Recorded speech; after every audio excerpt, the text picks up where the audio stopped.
But no, like his Where do you think Galliano is going next? Because, people have said Fendi, that Kim Jones, is leaving the his role at Fendi, so Galliano might be there. There's people saying that there's a potential he could go to Dior. There's people saying that he might be able to go to his eponymous label if that gets reopened. It seems like there's a few options, but what option do you think would be the best fit for him, and what do you think would happen? well, what happened with Galliano's Margiela is generally what happens with most great designers at a place where they can be absolutely comfortable. It's the same thing with J.W. Anderson's Loewe and Matthew Blaze's Bottega, where it's like this is the perfect fit, right? In terms of artfulness. So Galliano's Margiela is like artfulness personified. So if we're talking about his best fit, it's probably,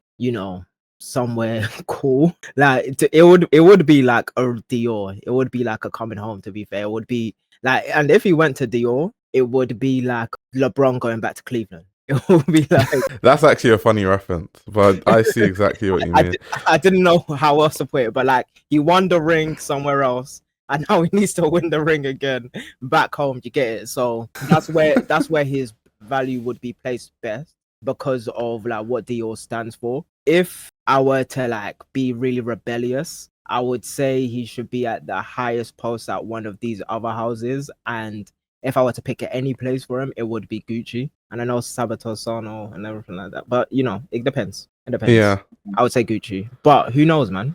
I'm confused. I think he will Someone take a said hiatus. McQueen. You know what? I would love to see him at McQueen because I feel like eventually him and McQueen kind of had a really nice relationship and that like there was a mutual respect there. And he would have so kind of the way he had respect for Margella, so he treated the house with a lot of respect. I feel like he would treat McQueen with a lot of respect. So I would, just for my own personal thing, would love to see him at McQueen. But Lucas said that he's negotiated a deal for his own label. There's going to be a couture line and a fragrance. Oh, that's going to be interesting if that happens. If that were the case, that would be fun and fire. The only question is the resources, right? And whether he wants to build up another brand to glory again. And as it was like him, it was like Galliano, Margiela, McQueen, right? And they all had this, understanding of one another. Like it's the conversation we were having slightly on the previous live stream in terms of like rivals and looking at your contemporaries and being inspired by your contemporaries. And for me, I would say him at McQueen would just be another go around in terms of like just that, in terms of like how you see your contemporaries. Like me personally, right? If I made my friend's brand reach the highest point, would I just go to another friend's brand to reach the highest point? Is that the type of person I am, or is it like would he want to do like full ego throttle to work on his own brand essentially?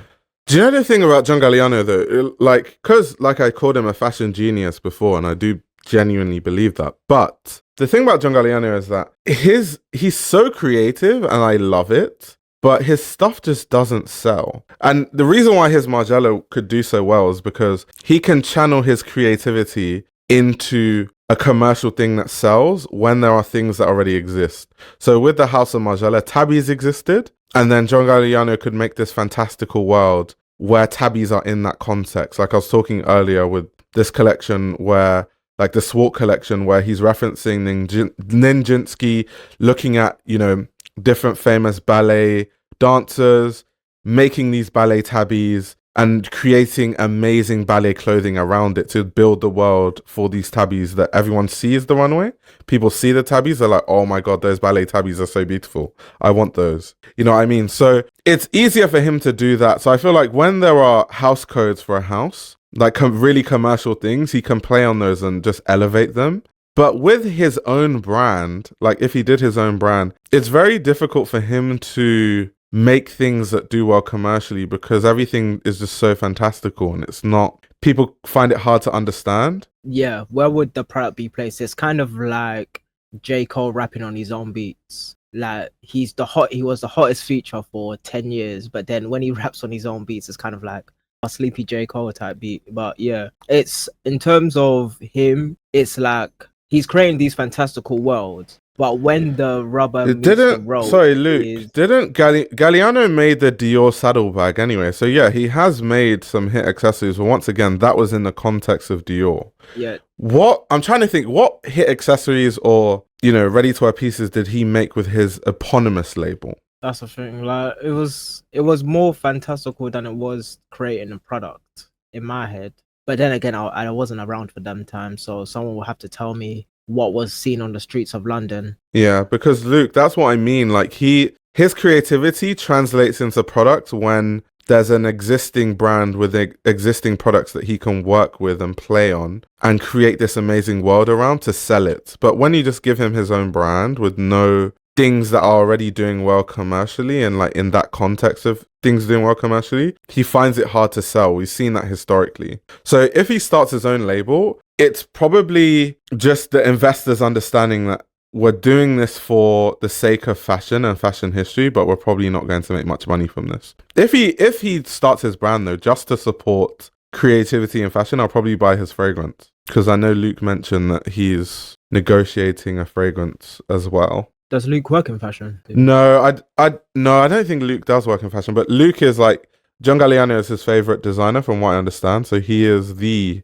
John Galliano correspondent in these live streams. Okay, Luke says, which is why Dior is the best fit for him. It's a shame. Dior was a mutually beneficial relationship, both for the Arnauds and also him. Yeah, true. So that's the thing. It'll be good to see where he goes, because once again, I think if he goes to his eponymous label, I just don't think much money is going to be made. But if Galliano goes to McQueen, absolutely monumental. If he goes to Fendi, he can do some really interesting things and create an interest in Fendi we haven't seen ever. And I don't know, I feel like he's the kind of guy that likes being at those big brands because of the resources and the ability to do all these crazy things. Like, look at the Margiela collections, how much research he did. And it's just insane, the stuff he was doing at Margiela. He needs the resources, though. He actually needs them. And someone is saying, I think he might retire. He didn't seem like he was going to retire from his statement that I read earlier. In his statement, he said, there has been a lot of speculation around where I will go, but right now I'm just planning to,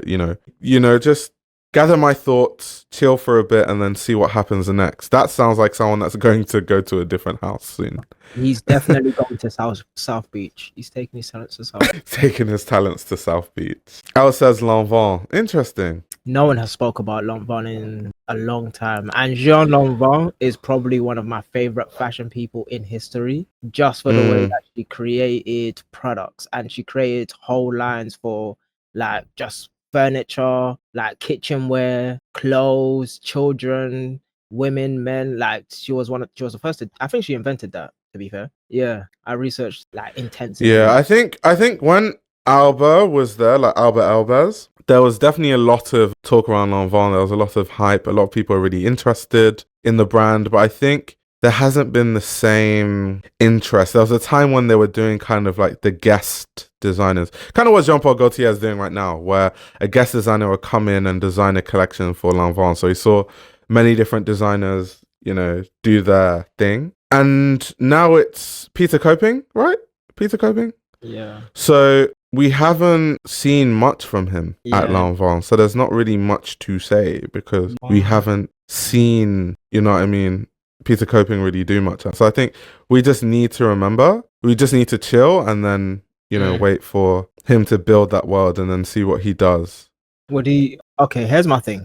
Sorry, actually, yeah, that was for AZ Factory. Sorry. The Lanvin was even worse. Sorry, that's why we haven't been talking about Lanvin. Lanvin is the brand that Future was the creative director. Bro, that's how you know I mentally removed that from my head. Bro, Future was the creative director of Lanvin. I actually forgot about that. Oh my god. Thank goodness Peter Coping is the creative director. Oh my god.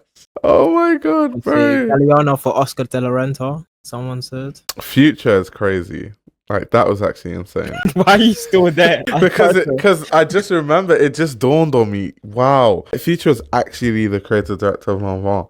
And no one gave two fucks about anything he did, bro. His stuff was so, like, forgettable that like people literally don't even remember that. Like sometimes I remember there was a time when I did mention it one time that, oh yeah, you know, Future did like a capsule collection and some other stuff at Lanvin. People like, really? Like people didn't even see the collection. Like people aren't even aware that it happened. Would Galliano go to a Kering or a LVMH? Probably he's more likely to go to Kering because I think there's less, even though he's made amends, I guess, with Bernard Arnault, there's less drama. Which is why I can see like the McQueen thing, I can see the Gucci thing. Galliano lives for drama though. Not that kind of drama, bro.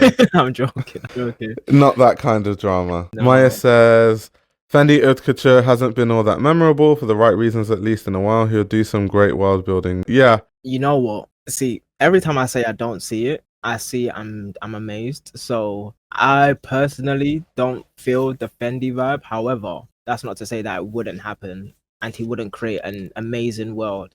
But a world without fur, I don't know, man. That's the thing. Like, will he make Peter? What? Peter The only other house I see him going to is Balenciaga. I don't see Demna leaving Balenciaga anytime soon, and they are definitely not firing Demna would have to like be like, okay, I'm leaving.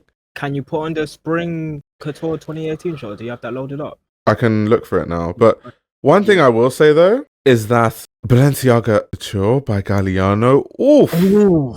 Oh my gosh, would be insane. Because I know Galliano would go through the archives, he'll be doing so much research, he'll be looking at the because something that Galliano does that I love is he really, really researches techniques that designers use in history.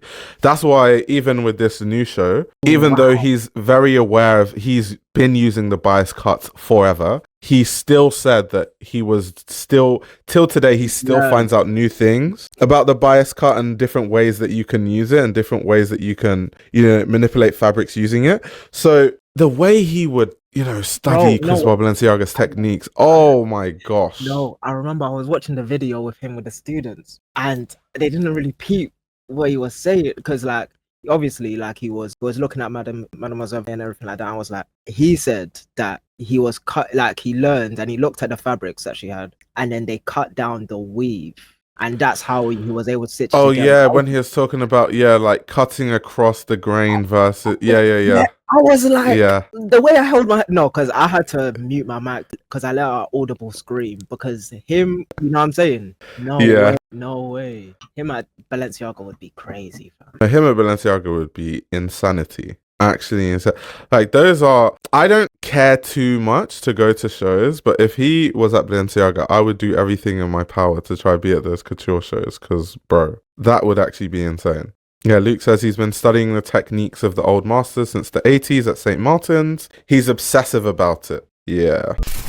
This YouTube channel runs on your support. If you want to support the channel, you can subscribe to my Patreon. You'll gain access to exclusive content that includes everything from my Patreon podcast, where I give a behind-the-scenes insight into the fashion industry, as well as a fashion book club, where I review my favorite fashion books. You can also check out my fashion ebook, which highlights the best fashion journalists to follow, definitions of common fashion terminology, and how to determine what a good source of fashion information is. The links to everything are in the description below.